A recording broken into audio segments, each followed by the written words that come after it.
আপনি ভাবেন একদিন, চোখ বন্ধ করে ভাবেন যে আমি নাই, মুহূর্তের মধ্যে কান্নাকাটি শুরু হয়ে যাবে, চিৎকার, কান্না, হই হল্লোড়। সবাই ফোন করে জানাবে অমুক লোকটা আমাদের মাঝে নাই, মিজানুর রহমান আনসারী বিদায় হয়ে গেছে, যার কথা শোনার জন্য হাজার হাজার মানুষের ঢল নামতো, চলে গেছে, হুজুর আমাদেরকে ছেড়ে চলে গেছে। কান্না রোল ভরে যাবে, আমার স্ত্রী কাঁদবে, আমার ছেলে মেয়েরা কাঁদবে, আমার বাবা মা আমার জন্য কাঁদবে, আত্মীয় স্বজনরা সবাই ছুটে আসবে, কিন্তু আমাকে কেউ রাখতে চাইবে না। আমার জানাজা কয়টা হবে, কোথায় হবে, মাইকে পত্র পত্রিকায় ঘোষণা শুরু হয়ে যাবে। এটা হবেই একদিন, হবে না? হবেই। কত সুনিশ্চিত বিষয় আমরা ভুলে যাই। The most certain thing in our life is death. আমাদের জীবনের সবচেয়ে সুনিশ্চিত বিষয় হচ্ছে মরণ, কিন্তু এই ধোঁকা, এই মরিচিকা, এই মায়া জালে আমরা আটকে পড়ে আছি। কান্নাকাটি শুরু হয়ে যাবে।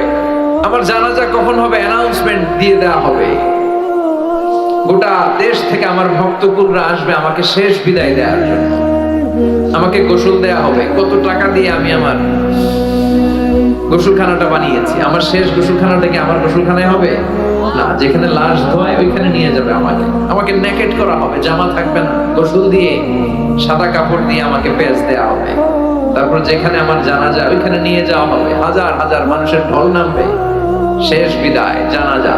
জানাজা শেষে খাটিয়াতে করে আমাকে নিয়ে যাবে কবরস্থানে, ঠিক কিনা? আগে থেকেই কবর খোঁড়া থাকবে, হয়তো হাজার হাজার মানুষ সেখানে যাবে, সব শেষে ওই মাটির কবরে আমাকে নামিয়ে দিয়ে আসবে। The story is ended. ঘটনা শেষ, গল্পটা শেষ। চিল্লায় এখন ঠিক কিনা? এত ভালোবাসা, এত টাকা পয়সা, যশ, খ্যাতি, ক্যারিয়ার কোথায় গেল?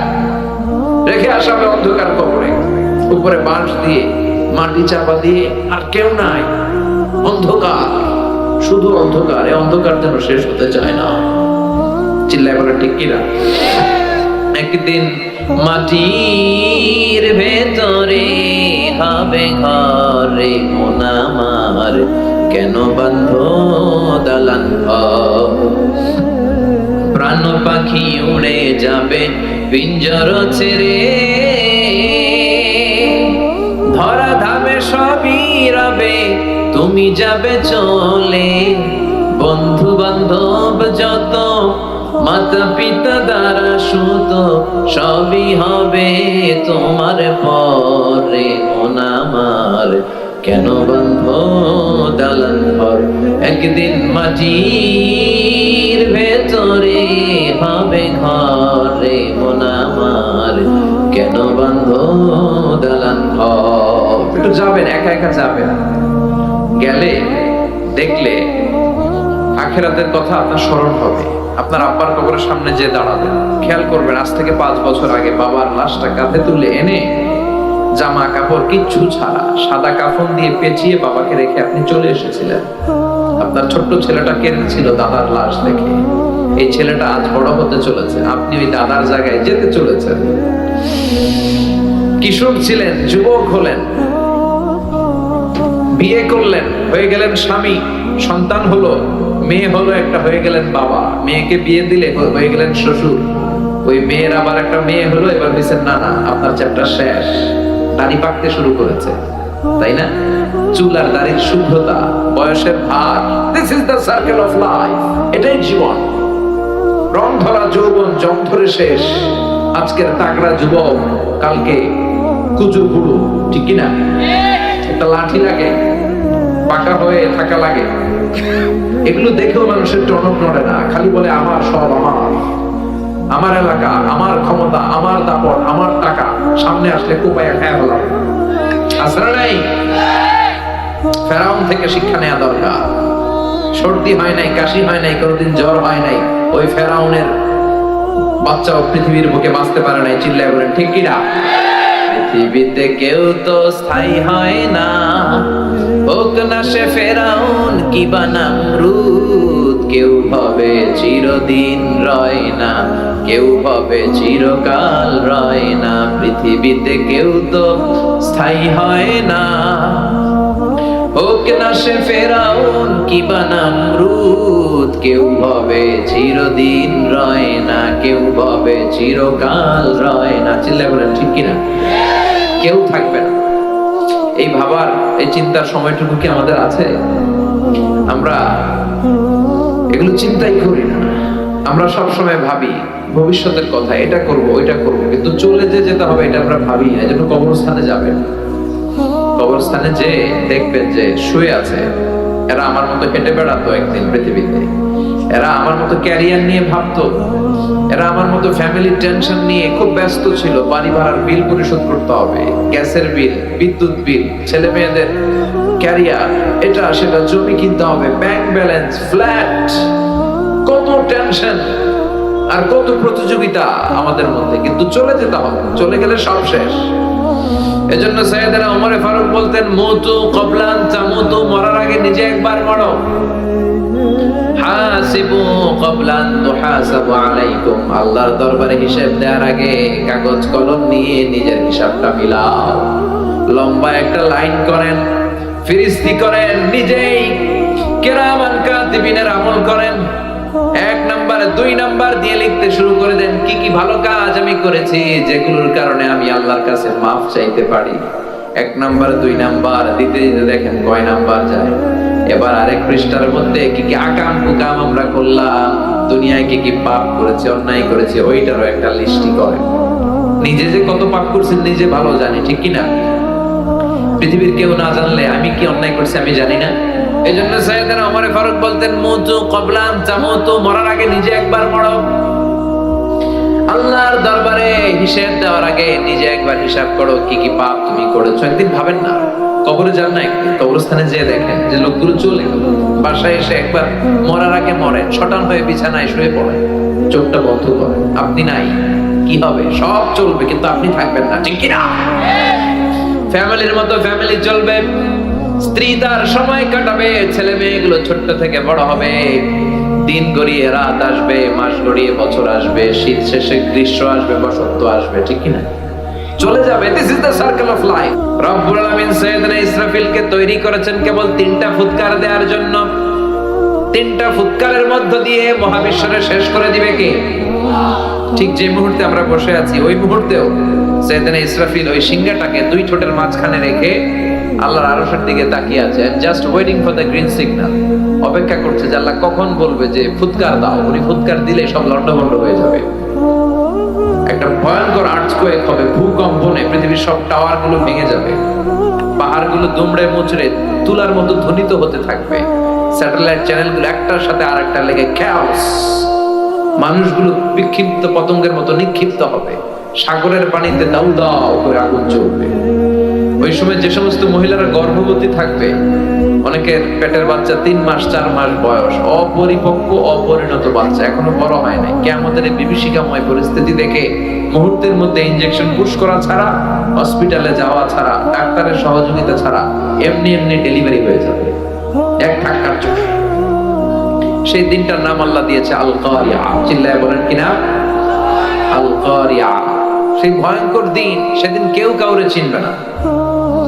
সেদিন বাবা তার ছেলেরে চিনবে না, মা তার মেয়েরে চিনবে না, বন্ধু বন্ধুরে চিনবে না, পীর সাহেব মুরিদরে চিনবে না, মুরিদ পীর সাহেবরে চিনবে না, মুসল্লি ইমাম সাহেবকে চিনবে না, ইমাম সাহেব মুসল্লিদেরকে চিনবে না, দলের নেতা কর্মীদেরকে চিনবে না, কর্মীরা নেতাদেরকে চিনবে না। সবাই বলবে ইয়া নাফসি, ইয়া নাফসি, আল্লাহ আমারে বাঁচাও, আমারে বাঁচাও। নবীরাও বলবে ইয়া নাফসি, নবীরাও, আল্লাহর ওলিরা, শহীদ সালেহ, এরাও বলবে ইয়া নাফসি, আল্লাহ আমারে বাঁচাও। কারণ ওই দিনটা আজকের দিনের মতো নয়। ইহশারুন নাসু ইয়াউমাল কিয়ামাতি হুফাতান উরাতান মুশাতান গুররা। বিষ্ণুই বললেন আয়েশা, সেদিনটা হবে পৃথিবীর সবচাইতে ভয়ঙ্করতম দিন।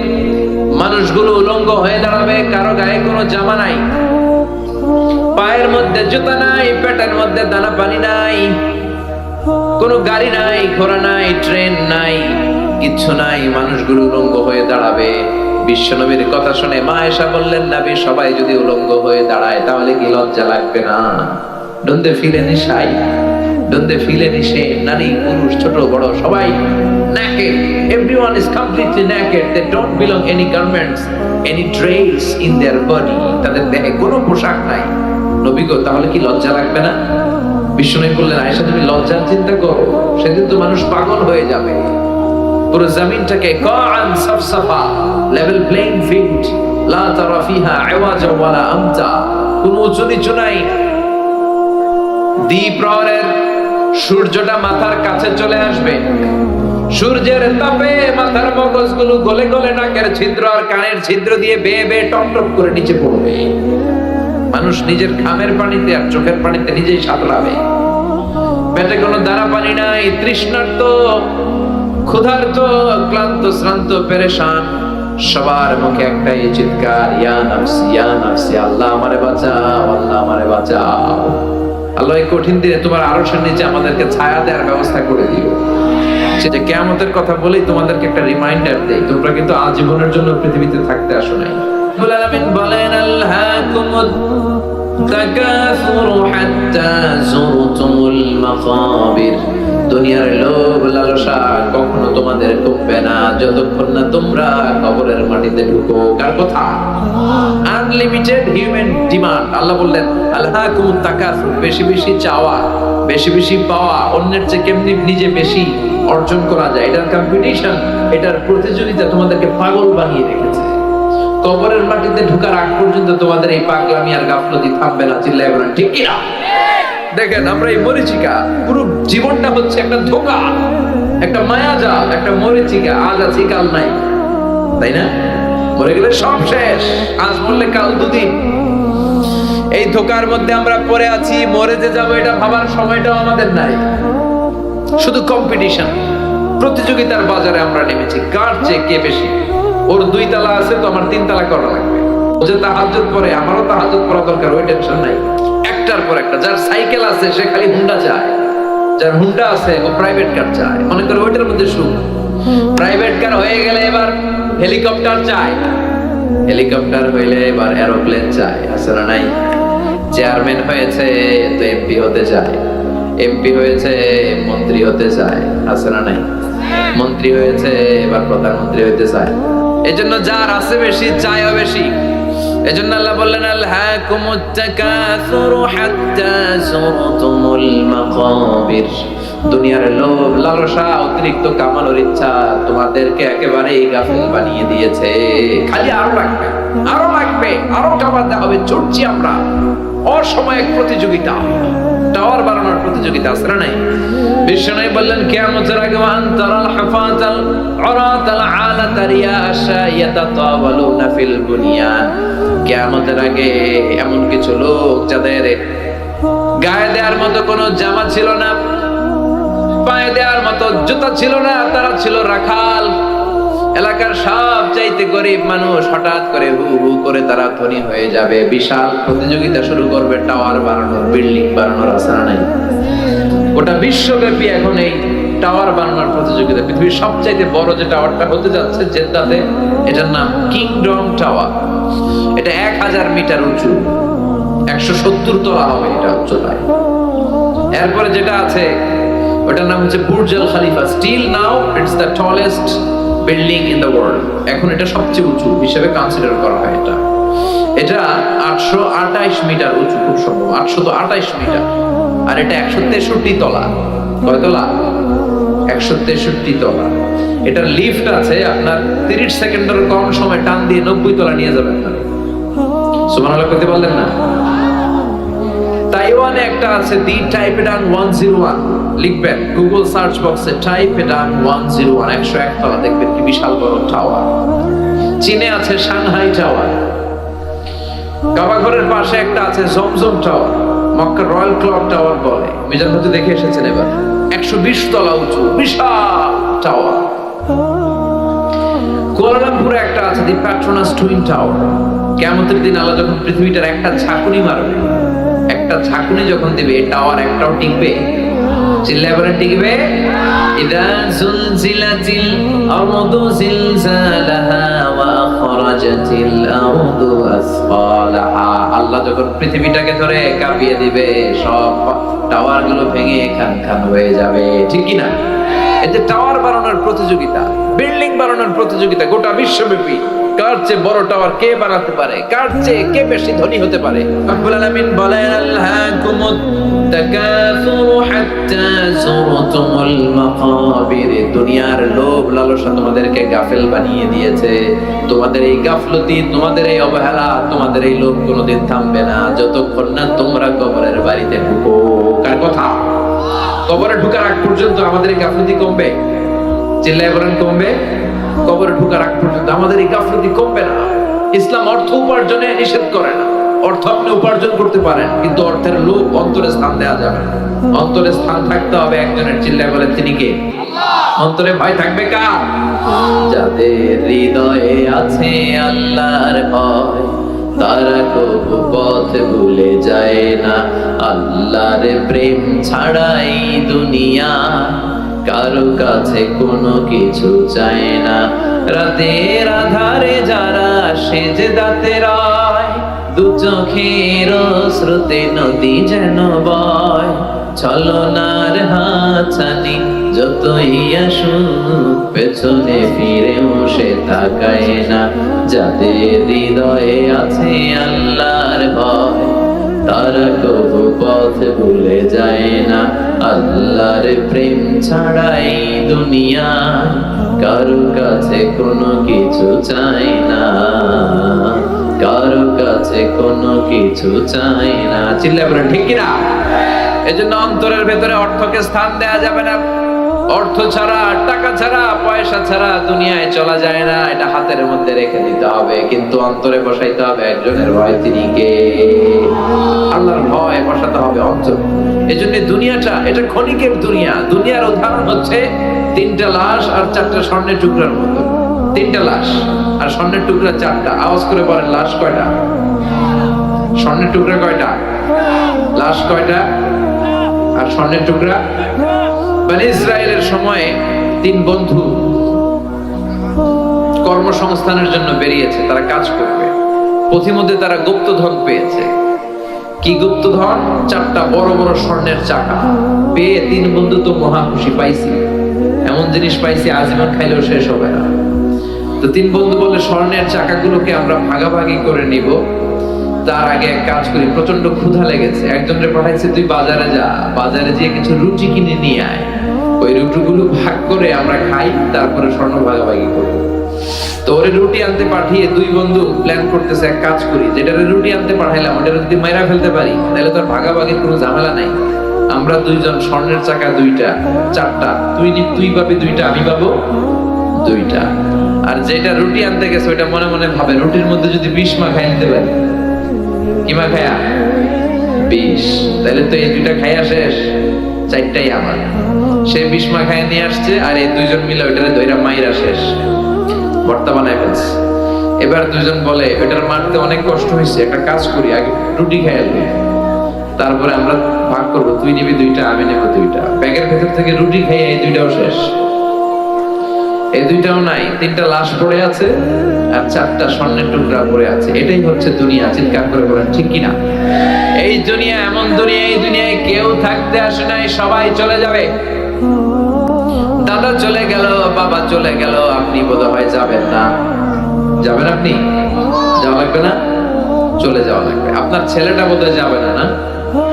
আচ্ছা, আপনার স্ত্রীর গর্ভে 4 মাসের বাচ্চা, ওইটা যাবে কিভাবে? ওটা তো আসেই নাই, যাবে কেমনি? আসবে, আসবে যতদিন হায়াত পাওয়ার পাবে, তারপরে যাবে। চিল্লায় বলেন ঠিক কিনা? মরতে আপনাকে হবেই। মানুষের জীবনের সবচেয়ে ভয়ঙ্করতম অভিজ্ঞতার নাম মৃত্যু। এটা জীবনের সর্বোচ্চ ভয়ঙ্কর অভিজ্ঞতা। এই মরতে যে কেমন লাগে কেউ বলে যেতে পারে নাই। আপনার আব্বা বলে যেতে পারছিল যে মৃত্যুর কষ্টটা এমন? কেউ বাঁচবে না একজন ছাড়া। চিল্লায় বলেন তিনি কে? কুল্লু মান আলাইহা ফানি ওয়া ইয়াবকা ওয়াজহু রাব্বিকা যুল জালালি ওয়াল ইকরাম ফাবিআইয়ি আলাই রাব্বিকুমা তুকাযযিবান। এই পৃথিবীতে কেউ বেঁচে থাকবে না, সব মরে যাবে। মরবে না একজন, তিনি কে? সবাই মরে যাবে। মালাকুল মাউত একের পর এক সবার রূহ কবজ করে ফেলবে। মানুষ মারবে, জিন মারবে, প্রাণী মারবে, মৎস্যকুল মারবে, সব শেষ। আল্লাহ বলবেন মালাকুল মাউত কি করছো? কয় সব মারছি। কে বাকি? বলবে শুধু ফেরেশতারা পাখি। আল্লাহ বলবেন যাও মালাকুল মউত ফেরেশতাদের রূহ কবজ করে ফেলো, সবগুলো ফেরেশতার রূহ কবজ হয়ে যাবে। আল্লাহ মালাকুল মউতকে ডেকে বলবে আখবিরনি মাইয়া বাকা, এবার কে কে বেঁচে আছে বলো। মালাকুল মউত বলবে আল্লাহ কেউ বেঁচে নাই, শুধু 4 জন ফেরেশতা ছাড়া, জিব্রাইল, ইসরাফিল, মিকাইল আর আমি আজরাইল। আল্লাহ বলবেন যাও জিব্রাইলের রূহ কবজ করো, ইসরাফিলের রূহ কবজ করো, মিকাইলের রূহ কবজ করো, সবার রূহ কবজ হয়ে যাবে। এবার আল্লাহ বলবেন আখবিরনি মাইয়া বাকা, কে কে বেঁচে আছে বলো। মালাকুল মউত বলবে আল্লাহ আপনার কথা মতো কেউ নাই, জিব্রাইল নাই, ইসরাফিল নাই, মিকাইল নাই, মহাবিশ্বে কেউ নাই আমি ছাড়া, খালি আমি আর আপনি। আপনি তো আল হাইয়ুল কাইয়ুম, শাশ্বত চিরঞ্জীব, আপনি তো মরবেন না আল্লাহ, আমি আছি খালি, এবার আমি কি করব। আল্লাহ বলবে এবার তুই মর। আল্লাহ কি বলবেন, কথা বলেন, মর। ইয়া মালাকাল মউত, হে মৃত্যুর ফেরেশতা এবার তুই একটু মর, তুই মর। এটা শুনে মালাকুল মউত ভয় পেয়ে যাবে, কাঁপতে শুরু করবে, তার কাঁপুনি ছুটে যাবে, কাঁপতে কাঁপতে খিঁচুনি এসে যাবে। আল্লাহ বলবেন কেঁপে লাভ নাই, মরতে তোমাকে হবে। এই দুনিয়াতে যারা একবার আসার সুযোগ পেয়েছে তাদের জন্য মৃত্যুকে অবধারিত করে রেখেছে কে? কুল্লু নাফসিন যায়িকাতুল মাউত, সবাইকে মরতে হবে, তোমাকেও মরতে হবে। যাও জান্নাত জাহান্নামের মাঝ বরাবর দাঁড়াও। মালাকুল মউত জান্নাত জাহান্নামের মাঝ বরাবর দাঁড়াবে। আল্লাহ বলবে মুত ইয়া মালাকাল মউত, মর, মরে যা। মালাকুল মউত বিকট একটা চিৎকার মেরে জান্নাত জাহান্নামের মাঝ বরাবর দাঁড়িয়ে মরে যাবে। এবার আর কেউ নাই, বিকট সে চিৎকার। বিশ্বনবী বলেছেন মালাকুল মউতের সেদিনকার চিৎকারটা এত ভয়ঙ্কর হবে, সেই চিৎকারের আওয়াজ যদি দুনিয়ার মানুষেরা শুনতো তাহলে কিয়ামত সংঘটিত হওয়ার জন্য আলাদা করে ইসরাফিলের সিংহায় ফুৎকার দেওয়ার কোনো দরকার হতো না। ওই আজরাইলের মৃত্যুর কষ্টের চিৎকারের আওয়াজ শুনে কানের পর্দা ফেটে সবগুলো মানুষ লাশ হয়ে জমিনে পড়ে যেত। এবার মালাকুল মউত নাই, ডানে কেউ নাই, বায়ে কেউ নাই, সামনে কেউ নাই, উপরে কেউ নাই, পিছনে কেউ নাই, মহাবিশ্বে আর কেউ নাই। একজন ছাড়া, জোরে বলেন তিনি কে? আল্লাহ ছাড়া কেউ নাই। আল্লাহ হুঙ্কার দিয়ে বলবেন ইয়া আরদু আইনা আশজারুকি, ও পৃথিবী তোর গাছগুলো কোথায়? আইনা আনহারুকি, নদীগুলো কোথায়? আইনাল মুলুক, অত্যাচারী বাদশা রাজাগুলো কোথায়? চিল্লা এখন ঠিক কিনা? অত্যাচারী বাদশাগুলো কোথায়? কোথায়? লিমানিল মুলকুল ইয়াউম, who belongs the kingdom today. আজকে ক্ষমতা কার? চিল্লায় বলেন। এই যে ক্ষমতা নিয়ে এত কিলাকিলি, এত মারামারি, এই ক্ষমতা একদিন থাকবে না। ক্ষমতা শুধু একজনের, আসল ক্ষমতার মালিক কে? লিমানিল মুলকুল ইয়াউমা লিল্লাহিল ওয়াহিদিল কাহ্হার। আল্লাহ বলবেন আজকে ক্ষমতা কার? আল্লাহ নিজেই বলবেন ক্ষমতা একমাত্র আল্লাহর। ক্ষমতা কার? আল্লাহকুমুত তাকাসুরু হাত্তা যুরতুমুল মাকাবির। তোমাদের গাফলতি কোনদিনের জন্য কমবে না যতক্ষণ না তোমরা কবরে ঢুকো। এই যে চাই চাই আরো লাগবে, এটা কমবে না। খেয়াল করে শুনেন, বিশ্বনবী বললেন লাউ আন্না লিকুল্লি ইবনি আদম ওয়াদিয়ান মিন যাহাব, পৃথিবীর প্রত্যেকটা মানুষকে যদি আল্লাহ একটা করে স্বর্ণের পাহাড়ের মালিক বানিয়ে দেয়, তারপরেও প্রতিটা মানুষ আরেকটা করে স্বর্ণের পাহাড়ের মালিক হওয়ার চেষ্টা করবে। একটা স্বর্ণের পাহাড় আমার 14 পুরুষ খাইয়া বেচা শেষ করতে পারবো, আরেকটা দিয়ে আমি কি করবো? স্বভাব আরো লাগবে আমার, আরো দাও, আরো দাও আল্লাহ, আরো খাবো। খাইতে পারে এতগুলা নেই, এরকম টাকায় যাচ্ছে নাই। এজন্য কবরে যাওয়ার আগ পর্যন্ত আমাদের এই মাতলামি থামবে না, আমাদের এই লোভ লালসা কমবে না, আমাদের অবহেলা কমবে না। কবরে আমাদেরকে যেতে হবে, কবরের প্রস্তুতি নিতে হবে, ঠিক কি না? কবরে যাওয়ার মাধ্যম হচ্ছে মৃত্যু। মৃত্যু ছাড়া কবরে যাওয়া যায়? যাওয়া যায় না। এই মৃত্যু একটা ভয়ঙ্কর অভিজ্ঞতা বলছিলাম। মুমিন বান্দার কাছে মালাকুল মাউত আসে একজন সুন্দর সুশ্রী যুবকের আকৃতিতে। কিসের আকৃতিতে? ধবধবে সাদা জুব্বা পরে সুন্দর যুবকের সুরাতে এসে আপনার মাথার শিওরের সামনে মালাকুল মাউত বসবে। বসে বলবে ইয়া আইয়াতুহান নাফসুত তাইয়্যিবা, ইয়া আইয়াতুহান নাফসুল মুতমাইন্না, হে প্রশান্ত আত্মা বের হয়ে আসো আপনার রূহ নেয়ার জন্য। হানুত মিন হানুতিল জান্নাহ, কাফান মিন আকফানিল জান্নাহ, জান্নাতের সাদা কাফনের কাপড় নিয়ে আসবে। ও প্রশান্ত আত্মা, উখরুজি ইলা মাগফিরাতিল্লাহ ওয়া রিদওয়ানিল্লাহ, আল্লাহর ক্ষমা, আল্লাহর দয়ার দিকে রূহটা বের হয়ে আসো, বলার সাথে সাথে আপনার রূহ বের হয়ে আসবে স্মুথলি। মুমিনের রূহ বের হবে স্মুথলি। আর কাফিরের কাছে মালাকুল মাউত আলা আখবাসি মা ইয়াকুন, যত নিকৃষ্ট চেহারা হতে পারে, যত নিকৃষ্ট কাপড় হতে পারে, যত দুর্গন্ধযুক্ত দেহ হতে পারে, এরকম ভয়ঙ্কর একটা চেহারা নিয়ে আসবে। মুমিনের কাছে যেমনি ভদ্রভাবে মাতার সামনে বসে, কাফেরের সামনে এমনি বসবে না। কাফেরের সামনে এসে মালাকুল মাউত একটা ত্রাস তৈরি করবে, ভয়ঙ্কর ত্রাস। ধমক দিবে, ধমক দিয়ে বলবে উখরুজি ইয়া আইয়াতুহান নাফসুল খাবিসা, হে পাপাত্মা বেরো। মুমিনের আত্মা যেমনি স্মুথলি বের হয়েছে, কাফের নাস্তিক তাদের আত্মা সহজে বেরোতে চাইবে না। আত্মাটা একবার ডানে যাবে, বায়ে যাবে, সামনে পেছনে, মালাকুল মাউত আত্মাটারে ধরে টান দিবে, টেনে হিচড়ে। একটা জীবিত ছাগলের জবাই না করে ছাগলের চামড়া উল্টো দিকে টেনে খসালে যেরকম ব্যথা, এর চেয়ে বেশি ব্যথা দিয়ে রুহটারে টেনে টেনে তিনি বের করবেন। এই মৃত্যুর মধ্য দিয়ে আমাদেরকে কবরে যেতে হবে। আবার কবরে যাওয়ার সাথে সাথে পরীক্ষা আছে না নাই? কথা বলে। কাফির মুশরিকদের জন্য 3টা প্রশ্ন, মুমিনদের জন্য 4টা। প্রথম প্রশ্ন, আমার রব, হু ইজ ইওর লর্ড? তোমার রবের নাম কি? কি বলবেন? আল্লাহ আমারে রব, এই রবি আমার সব, দমে দমে তন মনে তারি অনুভব। পড়েন, আল্লাহ আমারে রব, তোমার দুনিয়াতে আমি যেদিকে তাকাই অতই নিয়ামতে ডুবে আছি সবাই। পাখপাখালির গানে শুনি তাসবিহ কলরব, তাসবিহ কলরব। আল্লাহ আমার রব, এই রবই আমার সব। প্রথম প্রশ্ন, তোমার রবকে? আমরা বলবো আমাদের রবকে। এরপরে প্রশ্ন করবে ওমা দিনু, তোমার ধর্মের নাম কি? কি বলবে? কথা কর। আমরা বলবো ইসলাম আমাদের ধর্ম। এরপরে বিশ্বনবীর নূরানি চেহারাটা দেখিয়ে বলা হবে তারিফু হাযার রাজুল, এই লোকটারে চিনো নাকি? কি বলবেন? চাঁদের চেয়ে সুন্দর তুমি, নবী আমার কামলি ওয়ালা। দু জাহানের বাদশা তুমি, প্যারা নবী সাল্লাল্লাহু আলা। দু জাহানের বাদশা তুমি, প্যারা নবী সাল্লাল্লাহু আলা। চাঁদের চেয়ে সুন্দর তুমি, নবী আমার কামলি ওয়ালা। সুবহানাল্লাহ। আমরা বলবো চিনি মানে উনি আমার কামলিওয়ালা নবী, যেই নবীর জন্য আমাদের প্রাণ, যেই নবীর জন্য আমাদের জান আর ভালোবাসা। এই নবীর সব সুন্নত আমরা দুনিয়ায় মানতাম, শুধু মিষ্টি খাওয়ার সুন্নত মানি নাই। মায়ের খাওয়া যে সুন্নাত, এটাও দুনিয়ায় আমরা মেনেছি। চিল্লা বলেন ঠিক কি না? এই নবীর জন্য আমরা সব করতাম, সব পালন করতাম। এটা আমাদের নবী। 3টা প্রশ্নের ছটপট উত্তর আপনি দিয়ে দিলেন। এরপরে আরেকটা প্রশ্ন করা হবে, চতুর্থ প্রশ্ন। সেটা হচ্ছে ওয়ামা ইলমু, হোয়াটস ইউর নলেজ? এই যে 3টা প্রশ্নের উত্তর তুমি পারছো, কেমনে পারছো? শিখলা কই? নকল করে আনছো?